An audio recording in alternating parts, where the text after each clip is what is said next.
Thank you, Mr Speaker. I rise to speak on the Better and Fairer Schools Information Management Bill, which is concerned with extending the unique student identifier to students in the school sector. The unique student identifier has been in use for higher education and vocational education and training students since 2015. It is an important reform measure implemented by the former coalition government's National School Reform Agreement. The unique student identifier is a simple but powerful tool. Allocating a unique student identifier to every school student, a number issued by the Office of the Student Identifiers Register, will help provide a better understanding of a student's progress throughout their school life. As has been agreed between federal, state and territory education ministers, the student identifier will effectively travel with the student when they move from one school to another, one school system to another, or from one state or territory to another. This enables the efficient and timely transfer of a student's information, meaning key information about learning progress can be easily identified. Subject to the agreement of education ministers, there is also the potential to use a student identifier for a broader range of purposes, such as supporting the identification of students who are falling through the cracks, or to target students needing additional support throughout any part of their school life. This could assist with building the evidence to deliver improved teaching methods or identifying issues surrounding school refusal, non-attendance or withdrawal from school.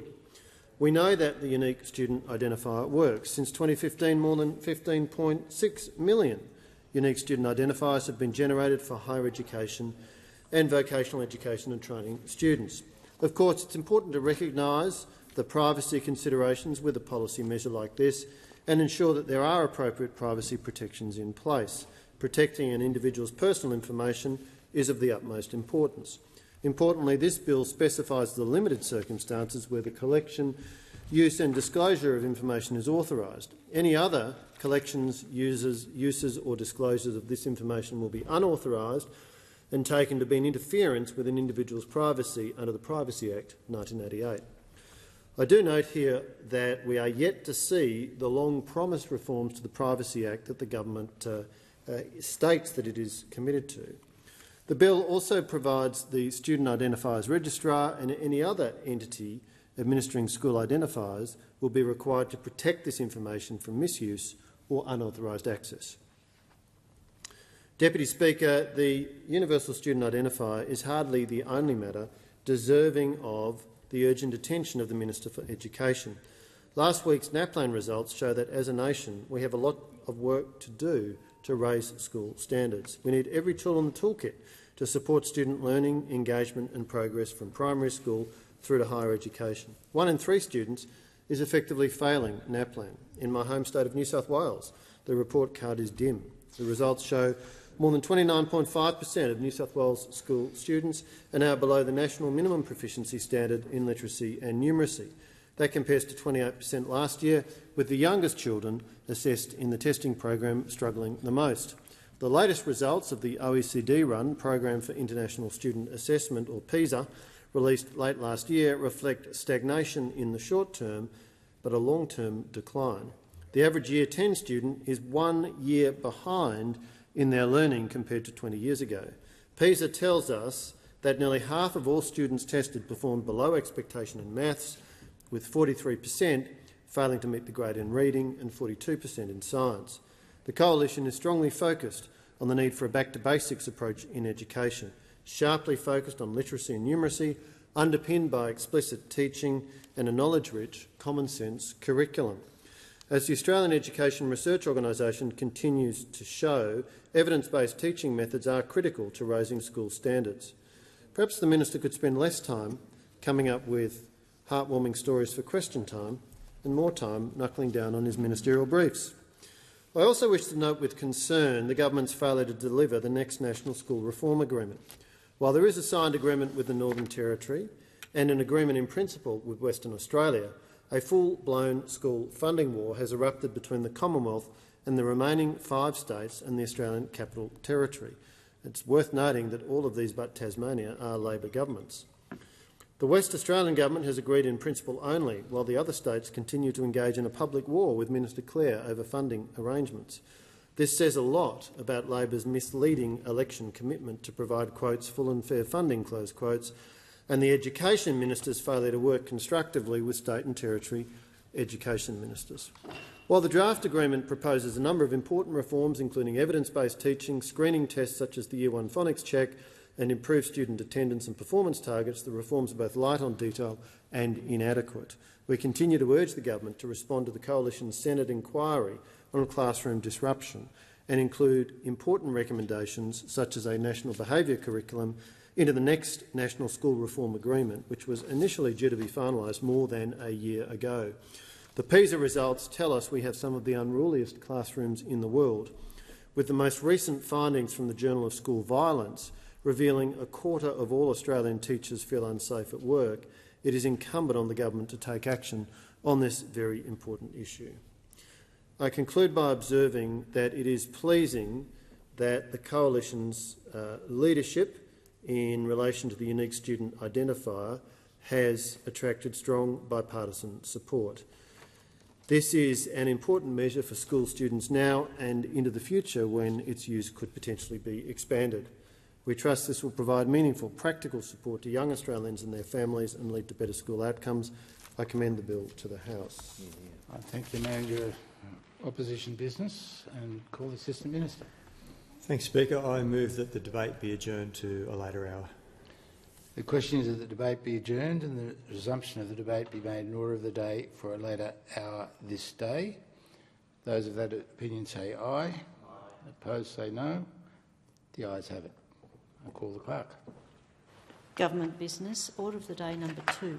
Universities Accord, Student Support and Other Measures Bill 2024. Resumption of debate on second reading. The question is that this bill be now read a second time, and I call the Manager of Opposition Business. Thank you, Mr Deputy Speaker. I rise to speak on the Universities Accord, Student Support and Other Measures Bill 2024, a bill that amends the Higher Education Support Act and gives effect to several measures from the Australian Universities Accord final report. These measures include changing the way HELP indexation is calculated to use the lower of either the Consumer Price Index, the CPI, or the Wage Price Index, the WPI, backdated to the 2023 and 2024 indexation years. The introduction of a Commonwealth prac payment for teaching, nursing, midwifery and social work students. Fee-free uni-ready courses for students to undertake preparatory courses to prepare for university studies, and requiring universities to provide 40% of the student services and amenities fee to student-led organisations.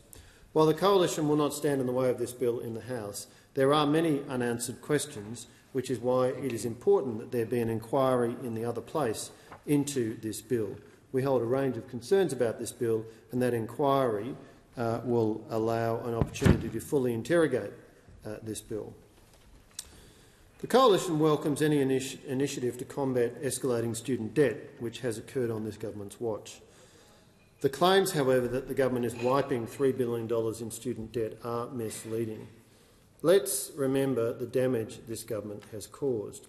In 2023, indexation was at its highest level since 1990, 7.1%, increasing the average student loan of $26,500 by more than $1,800. This year, indexation was 4.7%, increasing the average student loan by around $1,250. In just these 2 years alone, student debt balances have increased on average by $4,000. In contrast, under the Coalition, indexation averaged 1.7% per year. The proposal to change HELP indexation to the lower of the Wage Price Index or the Consumer Price Index would, if passed, still result in student debts increasing by 11.1% since June 2022. In the meantime, students have become one of the hardest hit groups when it comes to the cost of living crisis gripping our nation. We know that Australians are paying 20% more personal income tax, while real wages have dropped by 9%. We know that the price of everyday essentials is going up. Food up by 11%, health costs up by 11%, education 11%, housing up by 15%, rents up 15%, electricity up 22%, gas a staggering 25% increase. And while this government has talked big on reducing student HECS debts, this bill does not include a date by which student debt credits will be applied or refunds will be paid. In other words, despite all of the rhetoric, students don't know when that HECS relief will be credited to their accounts or land in their bank accounts. While the bill sets the formula for the calculation methods, the explanatory memorandum and the Minister's speech do not offer any further detail as to when credits will be applied. This is a significant oversight, given the government's sweeping claims about this being a measure that will ease financial pressures on Australians. The other big unknown is how much money will be paid as a refund. Most of the refunds, in fact, will end up as a credit against a HECS loan account and may very well be eaten up by future rises in that balance as a result of indexation, meaning that there will be very little actual cost of living relief to many of the purported beneficiaries. Let me turn to the issue of prac payments. Students studying teaching, nursing, midwifery or social work hard. Student teachers do around 80 days of work placement as part of their university studies. Student nurses do around 800 hours, midwifery students around 1,300 hours. Social workers do 1,000 hours. And skill shortages exist across these three sectors and particularly are acute in regional areas. The Coalition recognises all of these realities, but we cannot avoid stating an obvious problem with this bill. It fails to provide any detail on how students will be eligible, means tested or paid. The Australian University Accord Review noted students who undertake work placement as part of their course studies can face financial constraints when they need to cease their part-time employment to do their work placements. Recommendation 14 in the final report states the Australian Government will work with education providers, state and territory governments, industry, business and unions to introduce financial support for unpaid work placements. This should include funding by governments for the nursing, care and teaching professions and funding by employers generally, public and private, for other fields. But in rolling out this measure, there appears to have been no consultation with state and territory governments or industry to share the cost of the measure. This is despite the fact that it will be the states and territories which will derive an obvious public policy benefit from incoming teachers, nurses, midwives and social workers. And there certainly has been no consultation with the education sector about the implementation of the payment. Despite the payment description, the amount will be benchmarked to the single rate of AusStudy at $319.50 per week, which will be taxed. It will also not be delivered via Centrelink but through a so-called grant bucket, from which the universities or higher education providers will have to seek payments. Whilst it's not in this bill, the government confirmed during budget estimates that eligible students will face a means test that will require them to be eligible for an income support payment and to meet a need-to-work requirement. Students will also need to have worked for a minimum of 15 hours per week for the previous 4 weeks before applying for the payment. This is a concerning omission which should have been more clearly outlined in the legislation rather than being hidden in the guidelines. It's also worth noting that since the government announced this measure, veterinary students have raised concerns that they have been excluded. They undertake placements of around 2,000 hours. Psychology students have also put their hands up. They notch around 1,500 hours in placements.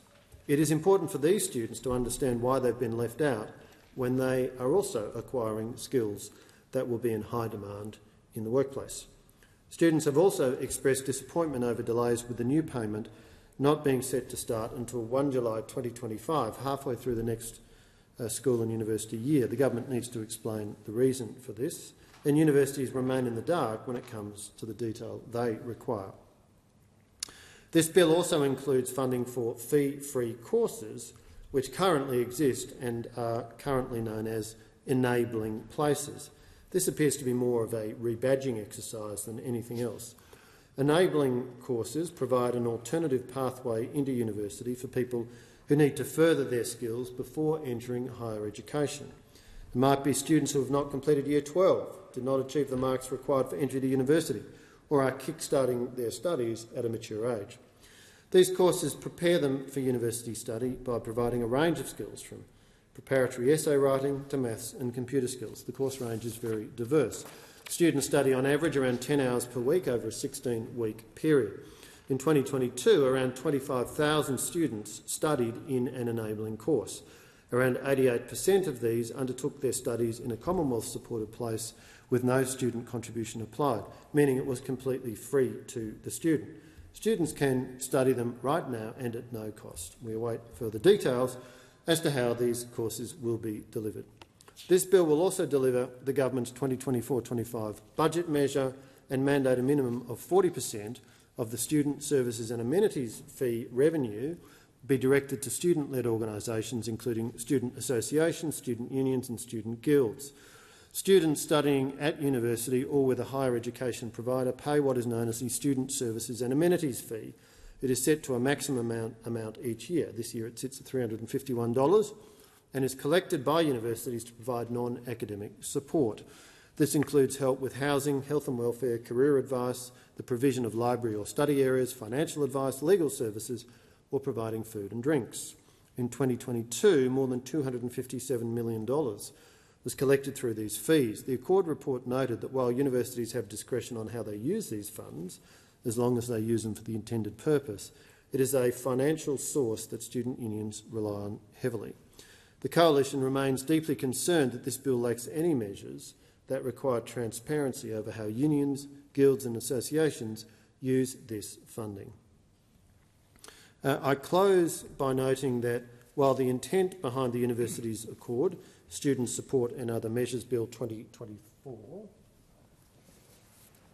is to ease the burden on students and address critical needs within the education sector, the Coalition has a range of concerns which are noted in the second reading amendment, which I now move in my name. The government's headline-grabbing announcements, from help indexation changes to Commonwealth PRAC payments, may sound promising, but look beneath the surface and it's a very different story.